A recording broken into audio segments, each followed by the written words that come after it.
1, 2, 3.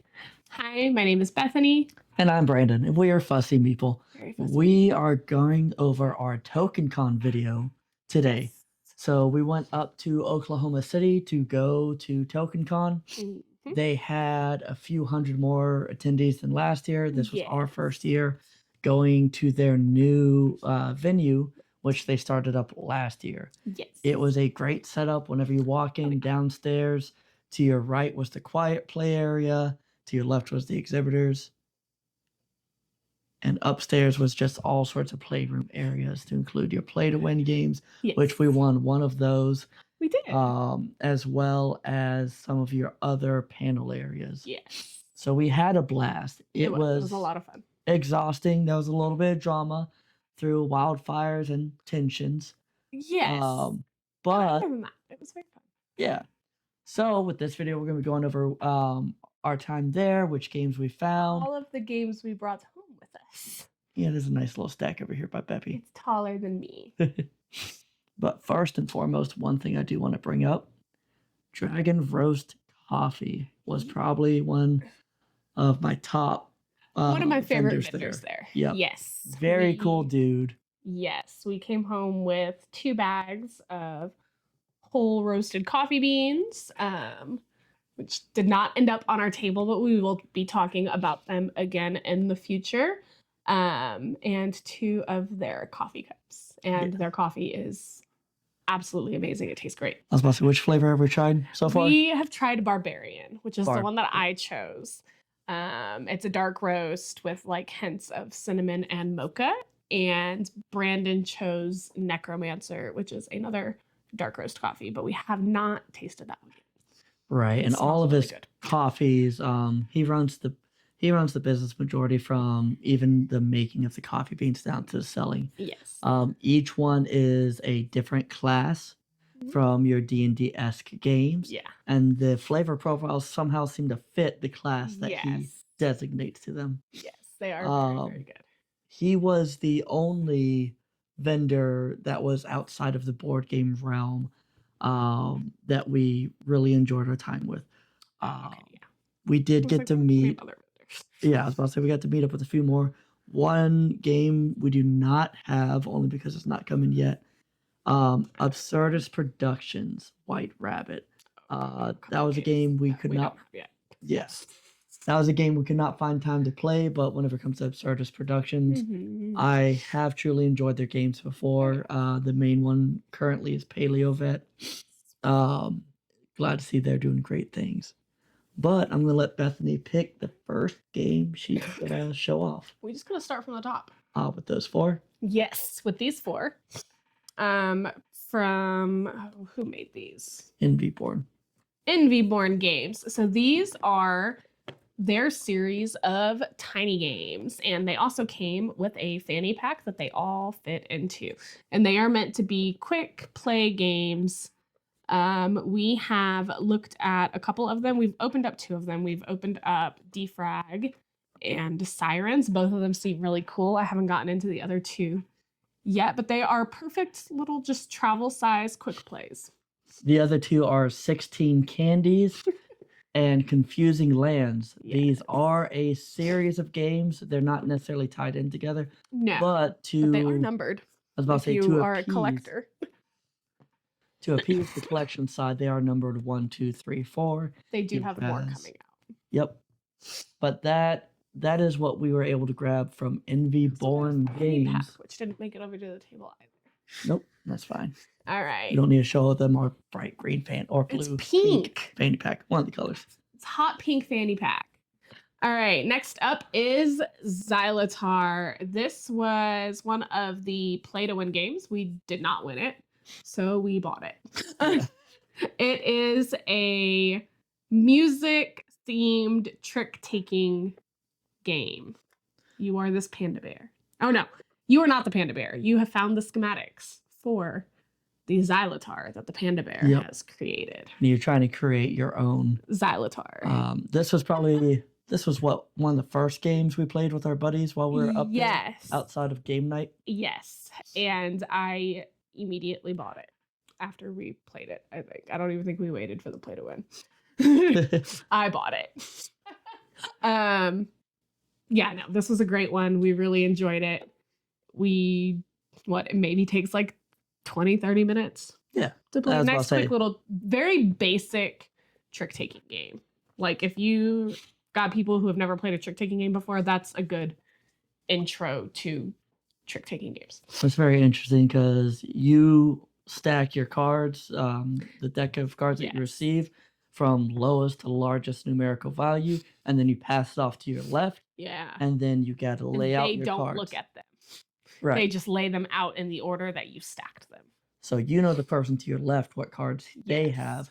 You don't know what cards you have. You just know if you pick a card, let's say in the middle, and it's a 3, everything to the right of that's going to be less than 3, and everything to the left of that is hopefully higher than a 3. Hopefully. So that Doesn't always pan out that way. that was definitely a fun one for us. Yes. Next up, this was to Don't know anything about this game, but this is Forest Shuffle. Forest Shuffle. This is one of the we got this because it's been one of the hot games that we've seen. We do need to learn how to play it. It's going to be my game of the month for April. We did not pick a game of the month for April just because with all this planning and stuff going on. Mostly because it's March. Oh yeah, March. Sorry. We have not picked a game of the month for April because it is March. Yes. So, not for March, but for April. My game of the month for March was Unconscious Mind. Oh yeah, we did learn. I accomplished this month's goal. So, Forest Shuffle was one of the games we bought. Help support or one of our local game stores there, Gilded Greyland. Absolutely. Great batch of people. Outlet. Oh. This one was a very random find. They have a flea market, and it's sort of, I mean, like all flea markets, it's first come, first serve, but like you have to like line up to get into this flea market. And this is one of the little interesting ones that I found. It was. You can call it impulse purchase. It's fine. It was definitely an impulse purchase. 100% because it's a refrigerator, and inside are 4 mini games in the shape of soda cans. And they are all very quick play games. We've played 2 of them now. We've played Top Cap and Catacomb. And they're very quick 2-player games, real easy.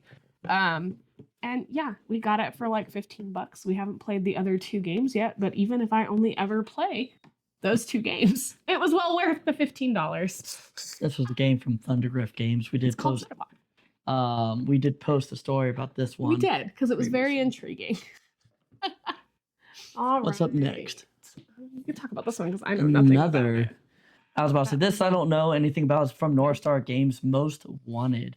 So the only reason why we have this in our collection was it was a get one free game. Yep, it was a buy one get one free at the flea market through one of the individuals selling their games, and this was the only game in their little collection that we didn't already have. Exactly. So I will be learning about this a little bit more. Wild West. It looks cool. I was about to say, but it is a Western card style game. Mm-hmm. So we can do these 2. I'll let you talk about those because I don't know anything about those. So from Rio Grande Games, we have Race for the Galaxy. These are Tom Lehman games. These were favorites of mine growing up because they were my dad's favorite. He loved playing Race for the Galaxy with me. And I bought the original game, gifted it to my dad because I got Tom to sign my copy of it. And eventually I was able to repurchase a copy, and I was able to buy a couple of the expansions, Alien Artifacts and Rebel versus Imperium, just to kind of expand onto that gameplay. It is nice to be growing that collection back up, but at the end of the day, I'm definitely glad where my signed copy went. Oh yeah. Next up, we have Jibber Jobble. This was fun.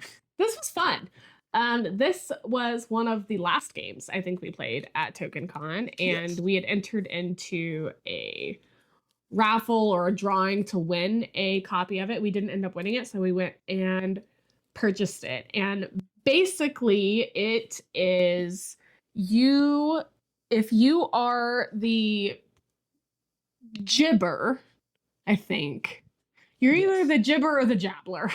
No, If- it's gibber. Yeah. Yeah, you're the gibber, the jabbler, or the jester.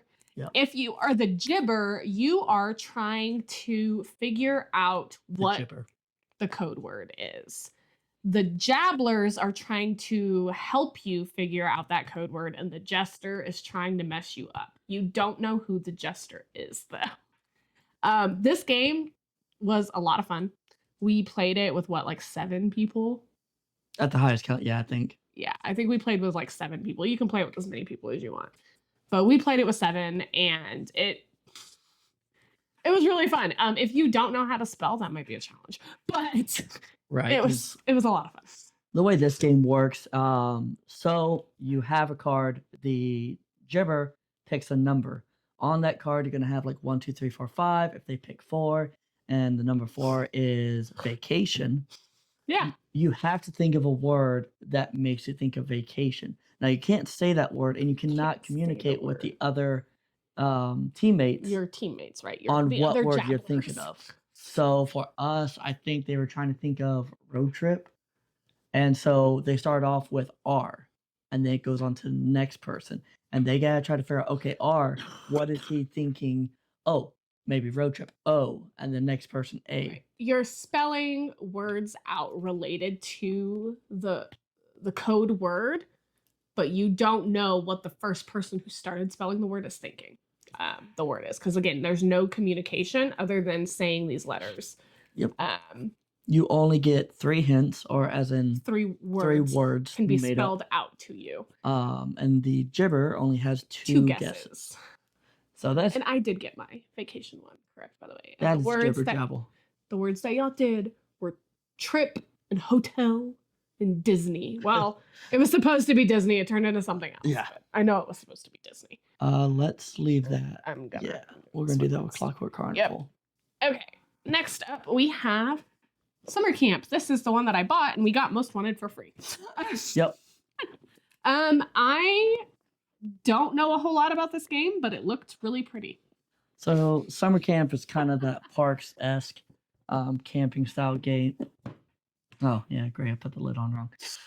It's one of those camping style games, and it was one I was originally going to back. I ended up not backing the game because at the time I had already backed so many. Yeah. And whenever I was close to all of them closing out at the same time, I had to pick and choose which ones I was going to keep. And this was not one of the ones that made it. Nope. We found it at the flea market. Bethany decided to grab it, and she got Most Wanted for free along with it. Yes. Right. Next up, we have very shiny.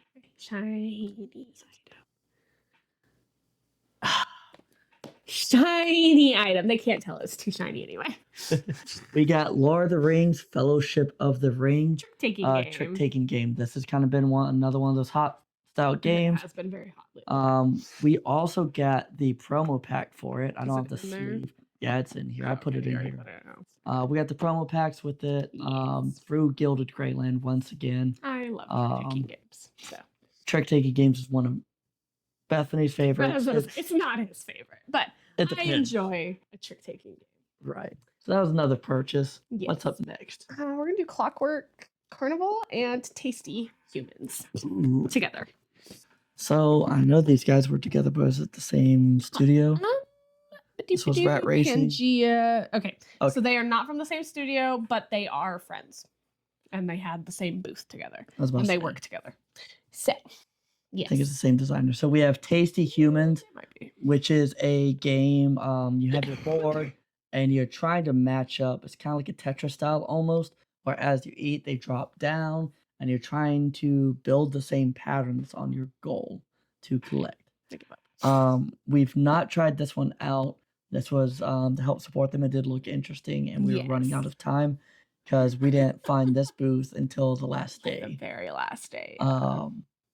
This one is by Rat Racing Game LLC. We played this, and this was probably one of my favorite for these smaller designer teams that they had out there. Yeah, that one was pretty good. I was about to say. I won't say it was my favorite. I think BubbleNet was my favorite. I figured BubbleNet was going to be your favorite. BubbleNet was my favorite. Yeah. But this one was also very, very good. This one's really good. You are trying to build your clock in a sense. Yes. So you have your hand of cards. You score points based off of either matching colors or a number of colors that are not matching. And same goes with the faces. You can only your cards have to have the same numerical value as in one of the spots on the clock, and the first person to finish their clock basically wins. Yep. So, or not basically wins because it is point There is derivative, points, but they will but that end the game. ends the game. Right. This was a blast. The artwork is a little bit different than our normal theme, Oh yeah, but for I sure. still loved it. No, I think it was still really good. It is outside of our normal realm, like design wise, but it looks really cool, and it's one I look forward to playing with the kids this summer. Yep. Because I think they're gonna like it. And I think at the very least Jacob will like it. Trying to find the designer for this one. I don't know. It doesn't say it on it. I don't think it was the same designer though. Okay. I think this one was. They were just friends. It might have been the same designer. All right, next up is Juicy Fruits. It was the only play to win game that we won, which is very comical because we played it wrong. So wrong. We played it very, very wrong. I'll correct you there. I taught it wrong. Which means we played it wrong. Yeah. But he did teach it wrong. He was the one reading the rule book and teaching it. And we played it wrong, and I'm viewing this as our redemption. Because obviously we have to play it right now. Right. Juicy Fruits is CG Family Games. It is it's a very fun family style game. Oh, yeah. You have your island, you're trying to build the businesses on it, gather the fruit. Mm-hmm. I did jack up one of the core rules whenever it comes to gathering of the fruit. There's a few rules we messed up. It's okay. Yeah. We're gonna talk about it. It's But- bad. We're definitely going to try it again. I'm definitely glad this is one of the games we won. We joked saying because we jacked it up so Oh, bad, yeah. this was going to be the game we won. And lo and behold, that's Definitely what was. happened. Yeah. Definitely won that one. Okay. Our next two are not related to each other. We're just grouping them together because they were both part of the selection of free games that we got to get by just going to the convention. So Brandon came home with Helios Expanse, and I got Encore. I think it's Encore. So, two completely different games. Oh, But yeah. last time we went to TokenCon, everybody got a copy of Snowtime. So, if you had a family of X amount of people and they all had their own badge, we had some people bring in a family of 8, and they went home They with all 8 got copies 5. of Snowtime. Yep. So, We came home with 4 copies of Snowtime. We finally are down to 1. Yep. I was about to say that was a game I could not sell. It was a Nope. game I literally gave away for free. Yep. Hey, you buy any of my games I have at this flea market, you'll get You this can one have for that free. And that still Or was a just little take bit it. challenging. Or just take the game. But I But don't think we've played Snowtime yet. Not gonna lie. no. But they did learn. That was the last year they did, because the year before they did variety of games. Yes. This year it was a raffle, so they put a specific color ticket in your badge. It wasn't really a raffle. It was just they made sure that groups of people who were registering together, that they each got a different colored ticket on their badge, and each different colored ticket was a different game. So like my white ticket, anybody who had a white ticket got Encore. Anybody who had a whatever color ticket you had got Helios. Yeah. So that nobody came home with 5 copies of the same game. Because that's putting games down here. hard to deal with. All right, next up is the first game we played at TokenCon. Oh yes. And immediately bought. Immortal by Trick or Treat Studios. This is a little bit Upside down, too. different. It's cool. No, the game's played right, but the Yeah. back is upside This game's a little different than the normal games that the studio pushes out, Yes. but this was honestly a blast. Oh yeah, this one was a lot of fun. We've it is played it a- a few times since then. Too. Yep. It is a tile placing game. You're trying to put You're putting flower arrangements up in a cemetery. Yep. It's kind of dark, but I'm here for it. I like First person to run out of tiles wins. If neither person can make any more moves, whoever has the least amount of tiles wins. I don't think we've hit a moment, maybe one out of the 5 games we've played where we've not been able to, one of us has not been able to put all the tokens down. Our last game was the only time I Yep. think we've done that. And so it came down to I had 4 left and you had 2. So this is a real quick setup. Oh yeah. Honestly, a real quick playthrough. Mm-hmm. I would put it in the same category as like Azul and those kind of games of easy. Oh, like of ease to like teach and learn. Yeah. Yes. Easy to It does teach and not play learn. like Azul. No. No. Yeah. Easy to teach and learn. A great gateway game, or even a great Oh like yeah, for sure. I would use it as like a game. starter game on like game nights or something like that. Next up is, I don't know a lot about this game, but it looks awesome. Stifling Dark. Continue the horror trend. You have Stifling Dark. So it's a hidden movement horror board game. This is one just like with Summer Camp. I had it in my Kickstarter to cart. back, and I ended up not backing it. Yeah. We were able to purchase this Like from the flea market for $40. Yeah. It was the deluxe edition with all the different components. There's a flashlight mechanic in it, which is one thing that really drew me to the game itself. Yeah, that one was pretty cool. So excited to learn this one. Yeah. Yeah. Overall, excluding the purchase of Unconscious Minds, we were able to go under our budget for board game purchases. Right. We set a budget, and we're not counting Unconscious Minds as I think even with it, we're under our budget. Con purchase. No. Unconscious Minds does not count as a TokenCon purchase because we got it after the fact from somebody who wasn't even there. Okay. We did set up a budget and with mind of, hey, if we can that's find a the copy game of that game. That was the main thing we were looking for. But then when we realized nobody had it, we just decided to buy whatever we wanted at that point. This is Gathering Gloom. From Dragon Phoenix Games. From Dragon Phoenix Games.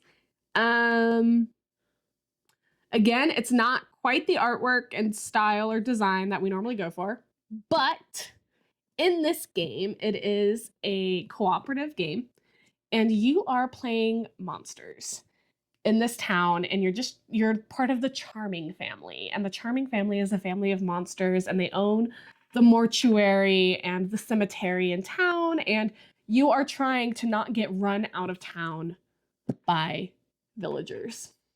That's the basics of the game. There is more detail in it than that, but that is the basics of the game. And I was really, really intrigued by the story of it. So I bought it. Brandon was surprised I bought it because I've made comments about their artwork before. It's not my favorite, but the game looks really, really cool. Hey, just like Spirit Island, sometimes the artwork does not constitute. It does not take away from the game itself. Exactly. It just might not be the easiest thing to look at. That's okay. We got 2 more games coming up. 2 more games. I'll talk about the last one for sure. Or I'll talk about this one. Yeah, I'll talk about both of them. Cause... This one was my impulse purchase from the flea market. Trailblazer, the John Muir Trail. John Muir. Yes. Muir. Once again, National Park style game, which I love. It came with a playmat. It was cheap.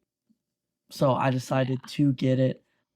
This will probably be not April's game of the month, but May's game of the month. Now that I got my freaking months figured out where we're at in the year. What year are we in? 2025. Why are you questioning it? Oh, goodness. Yes, 2025. My brain is fried. Same. We played Unconscious Minds today. Yeah. That was... We had TokenCon last weekend. A very long week of work for both of us. Yep. And then we tried to partake in Foster the Meeple's Game-a-thon. I mean, we did partake. We just did not last 24 hours. No. We made it a solid 18 and then went night-night. Yep. I was about to say, we decided made it to about 10 or 11 last night. Yeah. We went to bed. Decided to call it early because we were learning Unconscious Minds this morning. Yes. Earlier in the day. And so we knew wanted that was a heavier game. Yeah.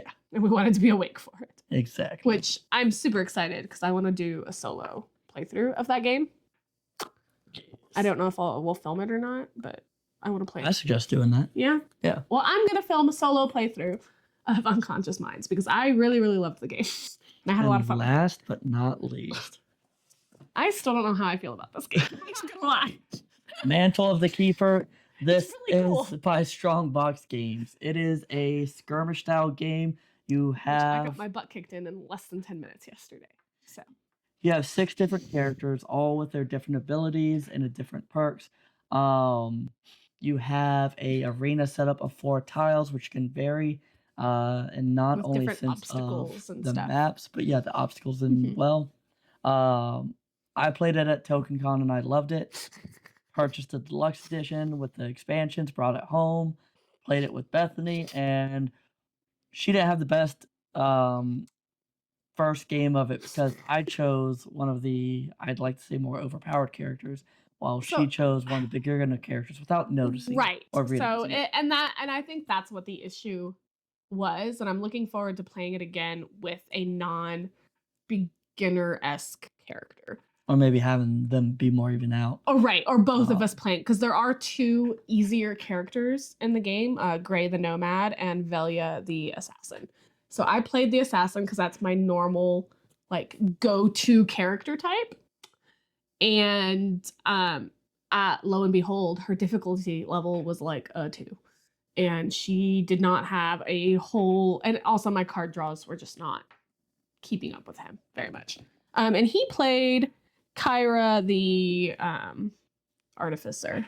Yes, she's not on here. Yeah, it was Kyra. Oh, yeah, no. Yeah, Kyra the artificer. And I got my butt handed to me in about 3 turns. So it was more than that. It was maybe 4.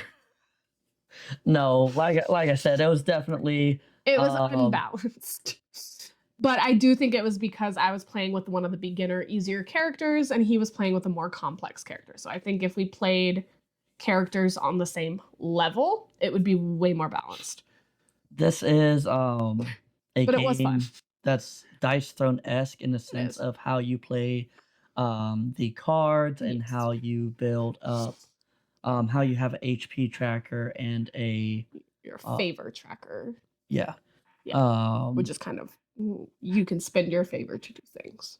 Right, to upgrade your character or to use different their specialty abilities and stuff. Right.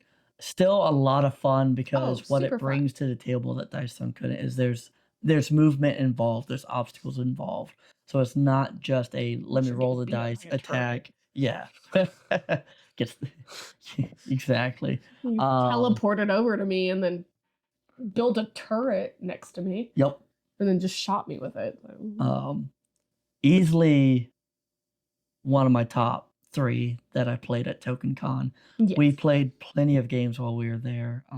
We played mostly smaller games, though. We did play mostly smaller games. We played a lot of the play-to-win games.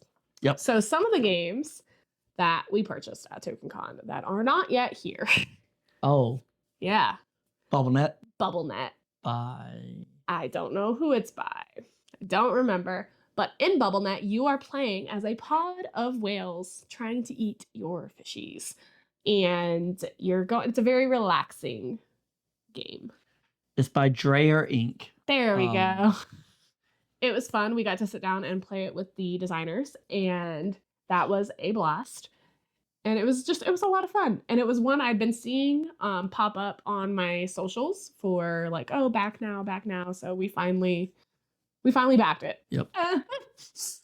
We got to meet it's a lot of fun. The design team, got to play with them. Yes. Got to see the process that they went through and how they were still for finalizing changing up the game and stuff like that. Yes, it was a lot of fun. So that one was probably my top game that we played that, how do I word it? That we've not received yet. Yeah. Yeah, it was one of my top 3 games we played. There's 2 other games that, one other game that we played. The other game that I purchased was not one that we played, but I'm in that Euro kick right now, so I went ahead and purchased Galactic Cruise. All in. We did not get a chance to play it. They did have it set up there. Right, because we got under budget. I decided by one game that we did play, that we purchased. Tabletop Inc. Yep, Tabletop Inc. When we first opened it and were setting it up, we did not think we were going to even like the game. My friends had picked it, and we hadn't had time to game with them yet, and it was late at night, and it was a Euro-ish, a medium. No, it is a Euro. It's a medium Euro game. Like it's not super heavy or anything. Like it's not a Lacerda or anything, but it's still a euro. The iconography was a little ridiculous. It was a lot. It I was a made lot.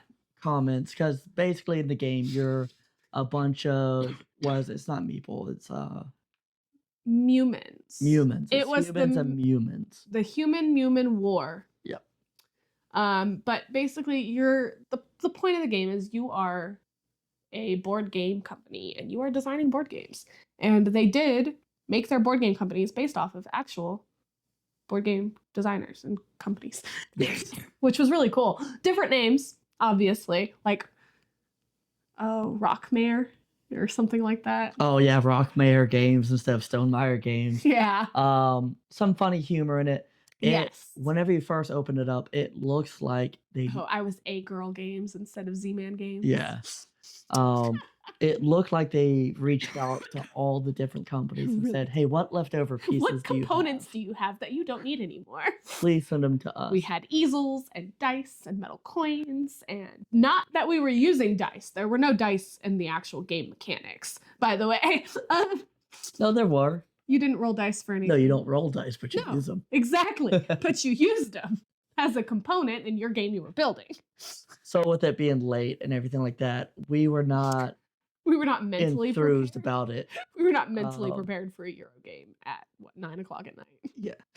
But like any other good Euro game, once you kind of figure out how to play it, Yes. it became really enjoyable. It And does once make we sense. realized the whole purpose and dynamic of the game, we realized how well put together it was. It really was. So that was another one we jumped The on next GameFound day and that we purchased it. Yeah, Yep. I was going to say we woke up the next day after playing it and decided, it wasn't that bad. Well, there was even like a little mini Calyx shelf in there Yeah. too. No, It's a like cute game. Like I said, all the different components that you think in It's a board very game room, board game niche. realm. It's a very niche game. I don't think there was a component type that was not in the game because you had your acrylic tokens, your wooden tokens. Oh yeah, no, they your had metal everything. components. Yeah, they had everything. Playmats. There were no playmats. There were board game tables though. Oh yeah. No, one of their add-ons was a custom board game. They look like coasters, table. but they're board game tables. Yep. It was cute. But that is it for our token. There was one more. There's one more. Game. Which one? It was the Fair Food Frenzy. Oh. I don't remember who it's by. Can you look it up? Yep. Fair Food Frenzy is you're going through the fair and you've gotten a certain amount of money and you've got a list of things and your teddy bear that you're supposed to get and make it back at the end of the game. And I don't remember who made the game, but I pre-ordered it and we'll get it eventually.